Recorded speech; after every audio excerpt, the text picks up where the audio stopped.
آج ہے 11 اکتوبر، اور 11 اکتوبر کو ورلڈ انٹرنیشنل گرل ڈے منایا جا رہا ہے، یعنی کہ چائلڈ گرل ڈے منایا جا رہا ہے۔ اور اس دن کا بنیادی مقصد یہ ہے کہ ہم جو بچوں کے حقوق ہیں اس کے حوالے سے بات چیت کی جائے۔ دیکھیں آج کل ہم لوگ دیکھتے ہیں دور جہالت کی اگر میں بات کروں تو بیٹیوں کو زندہ درگور کر دیا جاتا تھا، اور چونکہ اسلام کا بول بالا جب سے ہوا ہے عورتوں کو زندہ تو دفنایا نہیں جا رہا، لیکن ان سے ان کا بنیادی حق جو ہے وہ چھینا جا رہا ہے۔ دیکھیں عورت کیا چاہتی ہے، بچیاں چاہتی ہیں کہ ہم لوگ پڑھ لکھ کر وطن کا نام روشن کریں، اپنے لیے کچھ کر سکیں، لیکن ان کو اس طرح سے تعلیم بھی نہیں دی جائے، اور پیرنٹس زیادہ پریفر کرتے ہیں کہ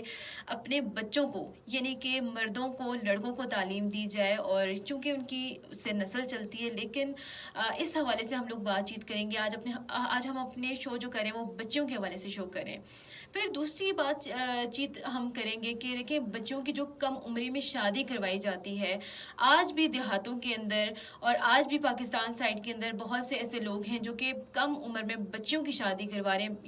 یہ جو ریت چل رہی ہے، یہ جو رواج چل رہے ہیں، اس کو ہمیں توڑنا ہوگا، اور اپنے شو کے اندر جو ہے ہمیں پازیٹیوٹی لانی چاہیے تاکہ لوگ اس چیز کے بارے میں آگاہی لے سکیں۔ اور اس کے علاوہ آپ نے دیکھا ہوگا کہ بہت سے ایسے لوگ ہوتے ہیں جو کہ بچیوں سے بنا پوچھے جو ہے ان کی شادی کروا دیتے ہیں، یعنی کہ ان کی مرضی جانے ہی نہیں جاتی۔ اس حوالے سے بھی ہمیں جو ہے اس چیز کے بارے میں غور و فکر کرنی چاہیے، کیونکہ بچیاں اپنے بارے میں جانتی ہیں، پہچانتی ہیں خود کو، تو اس لیے ان کو یہ بنیادی حقوق حاصل ہونے چاہیے۔